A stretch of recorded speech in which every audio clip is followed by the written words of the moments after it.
Hello, and welcome back to Just Talking About Sports. I'm Ethan. I'm Matthew. I'm Drew. I'm Luca. And Luca, what are we doing today?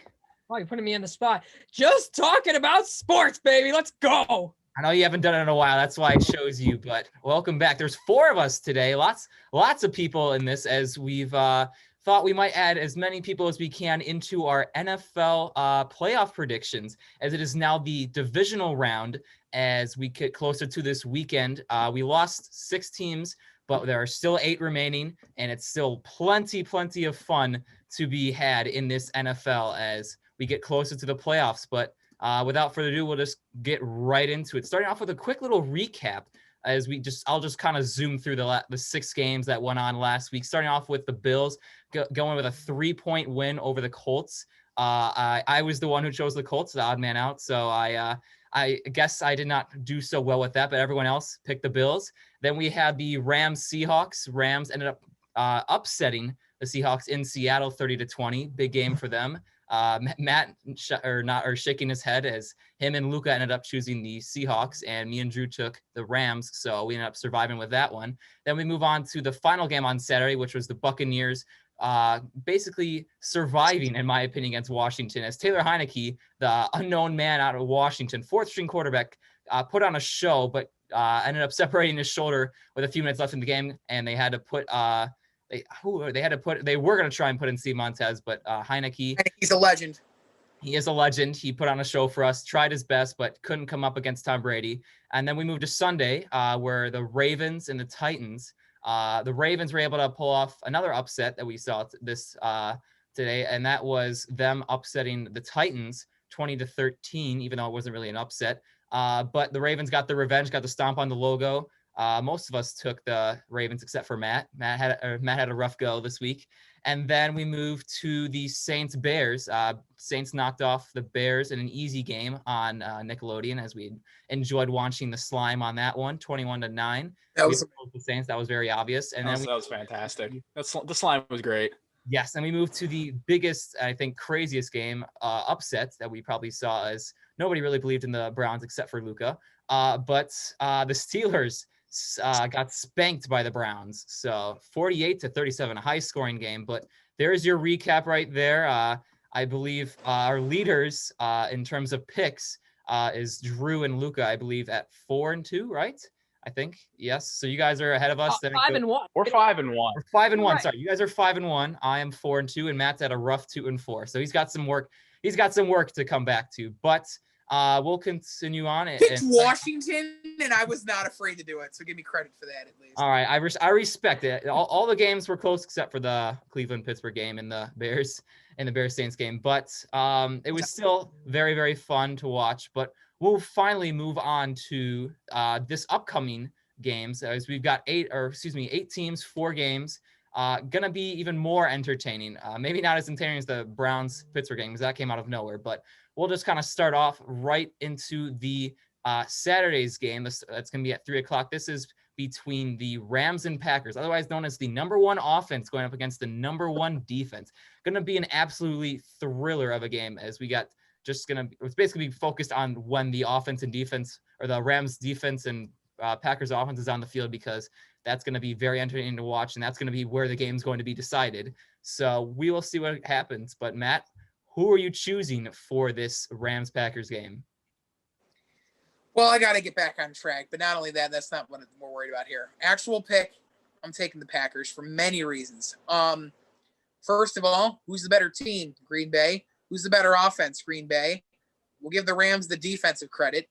But overall, that Packers defense is very underrated. Let's be real here. You got Kenny Clark, Zadarius Smith, Preston Smith, Jair Alexander, who may be the best corner in the NFL. Darnell Savage and Adrian Amos run fantastic at the safety position for that team. Savage is everywhere on that defense. Feels like every play. Bakhtiari hurt them a lot. Not having David Bakhtiari, their stalwart offensive lineman, is going to hurt. But you still got Elton Jenkins and Corey Linsley, who I believe is first-team All-Pro this year. You take a look at this team; they are calibrated for success. And I didn't mention Devontae Adams. This team has the MVP, possibly the best receiver in the league, top 5, top 10 running back in the league, top 5, top 10 defense, before the Bakhtiari injury, I would have said probably top 5 O-line. But I think that the Packers all around can smother the Rams pretty easily, no contest. Drew, what do you have to say? Well, who do you guys think I'm going to pick? Obviously. I'm definitely picking the Rams. No, guys, I'm picking the Packers. I'm picking my team. Like Matt said, he said most of what needed to be said.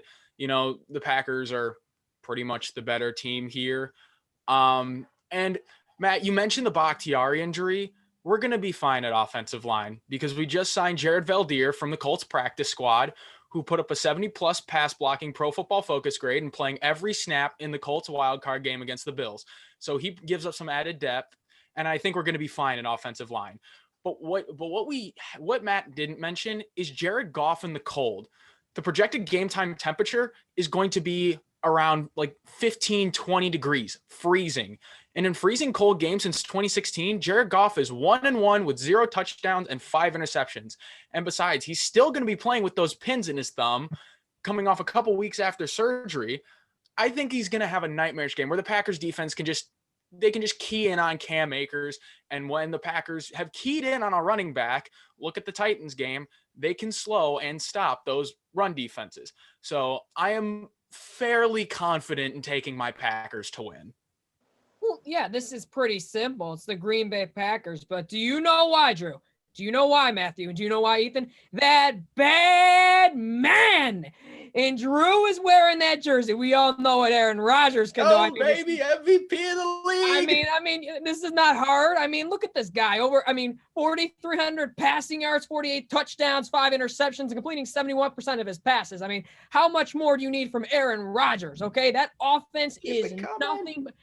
There's nothing. This is music to my ears. I love this. There's nothing. I'm a Bears fan. I love it. I mean, you got a lethal weapon in the passing game in Aaron Rodgers. Okay, his ability to throw the football, escape pressure in the pocket, using his legs. You got a great wide receiver in Devontae Adams. You had Robert Tonyan Jr. at the tight end position. You got Alan Lazard. You got MVS when he's actually catching passes.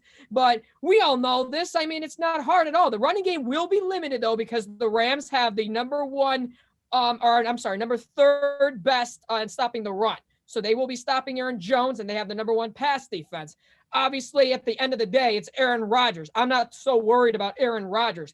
What I am worried about, Drew, you alluded to the fact, is Jared Goff playing in the cold. Jared Goff is terrible regardless if he's playing in cold weather or not, okay? He's a turnover machine, so there's nothing worried about Cooper Kupp and Robert Woods and all those guys. But what I will say, though, is that, I mean, the only way they will win this game, the Rams, is if they stop Aaron Rodgers in that passing game. Do I see that? No. I'm taking the Packers. I'm going to be bold once again. I started off bold last time. I'm going to be bold again. Don't do it. But I'll keep this short. I think the Rams will win. And I know all of you guys are probably looking at me, what the heck? Well, you're saying Jared Goff is struggling in the cold. He only had to throw 19 passes, which he only completed 9 of them and only 155 yards and a touchdown. Guess how many points the Rams scored last week? 30. Why? Because the defense could score points. And that's why I think that this defense can actually hold up against the Packers and keep it close. You just keep running it with Cam Akers. Cam Akers had a day and a half against the Seahawks. And I think what we've seen with Dalvin Cook and other guys, where if your running back gets going against this Packers defense, there's no telling how many yards this guy is going to get. So that's why I think that they're going to keep continuing on and piling on. They have healthy wide receivers now. Cooper Kupp is back and he's been playing. Although he may have a knee injury, he's still supposed to be playing this weekend. And just what else is there to say about their defense? Aaron Donald is just an absolute beast. I think that Jalen Ramsey is going to be able to keep up with Devontae Adams. I think Devontae Adams is still going to get his yardage as he usually does, but I think he's going to lessen lessen the amount of damage that he does in the offense. And I mean, who's to say also about another guy, Darius Williams, who's been actually one of highlights of this Rams defense that nobody's been really talking about. He had an interception last week that he had, and that was his pick 6 that he had too. So I'm thinking this defense is going to be able to do very, very well. I mean, even Bears fans might remember this guy's name, Leonard Floyd. He had 2 sacks against the Seahawks. He might also have another day, even because it showed that the Rams didn't even need Aaron Donald too when he went out with an injury, with a rib injury early in the game. and they were still able to hold up and get to Russ Wilson on almost every play. I think without Bakhtiari, and a guy from a practice squad, who knows? Yeah, he did great against the Bills, but that's because nobody knew about him. And I think they're going to be able to game plan against this Packers defense or offense. And I think the Rams will be able to pull like a last-minute field goal to knock them off in a huge, huge upset. Well, hold on a second. Well, here's the thing, Ethan. I could tell you a multitude of reasons of why you're wrong, and I know Luca wants to say something, but we only have a limited amount of time, so I'll save it. I'll let you have your upset. I love me some Brandon Staley, okay? The defensive coordinator for the Los Angeles Rams, okay? I love him, okay? He's a great defensive coordinator. But at the end of the day, that defense penetrated through the Seattle Seahawks O-line. Probably one of the worst in the NFL. They're not even that great. They're aging like crazy. Last time I checked, the Green Bay Packers actually have a very good O-line. And I mean, Matt went on and on about it earlier on, and so did you, Drew. So we already know what they have at their disposal. And the last time I checked, Aaron Rodgers is nothing but like a dart, basically playing archery, and he's going to hit the target. So basically, that's what this is about. They'll limit points, but at the end of the day, since when can Jared Goff put points on the board besides? I mean, they got the defense, but since when can Jared Goff put points on the board? Never. Final word, you can't stop Devontae Adams. You can only hope to contain him. And no matter who's playing corner on him, Devontae Adams still get 90 yards and a touchdown. No matter That's why I said they're going to lessen the damage. They're not going to do amazing. So, or still going to get 90 yards. In his terms, meaning like 200 yards a game that he usually gets. But we'll continue moving on. I need to find a way to move up in I guess our rankings for picks. So I needed at least one bold take to see if I could try and jump ahead of you guys or even try and catch up to you guys. So at this point, you become desperate when you're at 4-2 and not 5-1 in the picks. So we'll continue to our second and final game that we're going to be analyzing for the NFC. I know I didn't mention it earlier. This is our NFC video, but this is going to be basically otherwise known as the final battle between Drew Brees and Tom Brady. This could be the final time we could see both these guys going up against each other, as it's rumored that this could be Drew Brees' last year, and who knows how long Tom Brady could stay in the league. I mean, he probably is like another year or two under his belt, but I mean, he's still reaching that age where like he could just fall off a cliff just like that. So it's going to be a very interesting game between these two, and I'll let Matt start off with this one. Who's going to win, the Saints or the Buccaneers? This one to me leans Tampa, and I'll explain why here. I think that at the end of the day, we've seen from the Saints offense, and even last week they played well, but it took them a long time to get going. Kamara did not look 100%. He looked good, but he didn't look 100% the entire game. He wasn't as big of a threat and a weapon. Drew Brees is on and off. He can have his days, but he can also have his bad days still, and that's something we weren't accustomed to seeing in the past few years. I don't think this is Brees' final game. I don't think he wants to go out like this, but I definitely think this is the final game of the year for them. Tampa Bay, we talked about it. We've always talked about it. The team that Brady has around him, especially the offense. I mean, you can be the Saints defense, you be the Rams defense, you could be any defense. You don't have a chance. You got Antonio Brown, Mike Evans, Chris Godwin, Leonard Fournette, Ronald Jones when healthy. An unbelievable offensive line headlined by Ali Marr, Pat Ryan, Jensen. You can't stop this Tampa offense. You saw Washington. They have one of the best defenses in the league. They couldn't do anything against Tampa Bay because that's what Brady does. Brady, regular season, he's good. Playoffs, boom, switch turns. And you've reached that point where it's too far in, Brady's going to go super mode. And I don't think the Saints are ready. Drew. All right, man. This is where I have to disagree with you. Although I do think it can be close. I honestly, I could flip a coin and say New Orleans or Tampa Bay, but I'm going to go with New Orleans here. All right. Brady versus Brees, part 3. The first 2 rounds went to Drew Brees. I think the third round is going to go to Drew Brees also. You mentioned earlier that Alvin Kamara didn't look 100% and Drew Brees was on and off. It took him a while to get going. Let's not forget that Drew Brees, Alvin Kamara, who had just come off the COVID list, and Michael Thomas, who had just come off IR, first time together on the field since the beginning of the season. All right. It's obviously going to take a little bit of time for them to, get back in sync. And then they have another week of game planning where, if they get right, and Sean Payton's going to cook up something, you already know, because he's as great a coach as he is, that that Breeze, Kamara, and Thomas are going to put points on the board. And you mentioned Tampa Bay's offense. I agree. Tampa Bay's offense is rolling, and they had a field day against a Washington defense that is considered one of the best in the league. However, I would take New Orleans defense over Washington any day of the week. New Orleans has one of the best rosters in football. And I think that with New Orleans' playoff experience, consider this, a lot of guys on the Tampa Bay offense, it was their first taste of playoff action.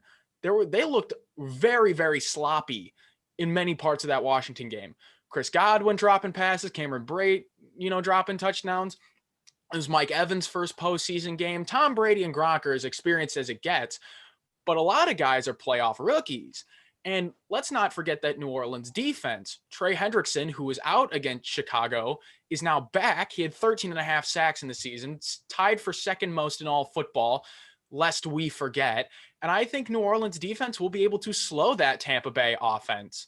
And I'm just, although I do say that Tampa Bay is going to make it close. It's going to be a very exciting game, but I'll take New Orleans here. Yep, I'm on the same page with Drew here, and I'm shocked none of you addressed this point here. You do realize Tampa Bay has probably one of the worst pass defenses, right? I mean, it is atrocious. This is true. Okay, we need to understand something here, okay? Taylor Heineke last weekend, this was his second career start, and this guy throws over 300 yards on a Tampa Bay defense. Yeah. Okay, we need to understand something, okay? You got Devin White on that defense, Carlton Davis, and you got Levanta David. Okay, cool. The thing is, they can stop the run. They have, I believe, the second best stopping the run defense, I believe, in the league. So they stopped Antonio Gibson and McKissick. They stopped them. That's good. The problem is Heineke was passing that ball like there was no tomorrow, okay? Imagine what Drew Brees can do. You got Emmanuel Sanders, got Michael Thomas. Deontay Harris was very impressive last weekend. I saw him. Traquan Smith. You got Jared Cook. All these guys have a bunch of experience. I like them. They have a great running game. And like you guys saw, Alvin Kamara and Latavius Murray, Taysom Hill when he's needed. And I honestly believe that their defense is one of the best in the National Football League. I mean, how does it get better than Malcolm Jenkins, Marshawn Lattimore, Quan Alexander, Cameron Jordan? And let's just remember something here as well. They're fourth against the run and fifth against the pass. And I believe they are going to give Tom Brady some fits, okay? Tom Brady's a good quarterback, but remember here, this team got destroyed twice, okay, against the same Saints team, okay? I think one of the games was 38-3. You wouldn't think Tom Brady was there. You would think he had a bunch of scrubs on the offense, okay? You talk about the embarrassment of riches he has. When you score 3 points against the defense and you have what you said, that's embarrassing. So I'm going to take the Saints, but this is going to be a closer game than some might think. Yeah, you guys have all brought up amazing points. I'm going to have to side with the Saints here. I'll continue the hot streak. I know this is a point that also none of you guys have also brought up too. In the last 8 meetings between Brady and Breeze, guess who's won 5 out of the 3? That's Drew Brees, not Tom Brady, Drew Brees. And in all those games that they've played each other, Breeze has outscored Brady by 7.9 points per game. The games have not been close where Breeze wins. And it's obviously shown, as we've seen 2 times this season, that the Saints were able to go out and just spank them. Saints this year have been the Buccaneers' kryptonite. And that's why I think that this year it's going to be the third meeting. It's probably going to be the same thing. I mean, history is likely to repeat itself again and again. I mean, lightning usually doesn't strike twice, but why not 3 times at this point? And I think the Saints are a lot more stacked. Like you guys said, their defense is a lot better than the Buccaneers defense at stopping the pass and run. So I think, you guys have covered most of the points, so I'm just going to keep it short. I think the Saints and Drew Brees are going to continue on to the NFC Conference Championship, and we'll see which team greets them. The Rams. No, I'm kidding. But that'll probably conclude this NFC video or NFC predictions for the divisional round of the NFL playoffs. I hope everyone has enjoyed this star-studded episode with all 4 of us in the same video. What the heck? So stay tuned for the AFC predictions video. That will be up very, very soon. So make sure to go check that out and see some of our other bold predictions. And until then, I hope everyone has enjoyed. And until then, we'll just be here just talking about sports. Have a good one, everybody.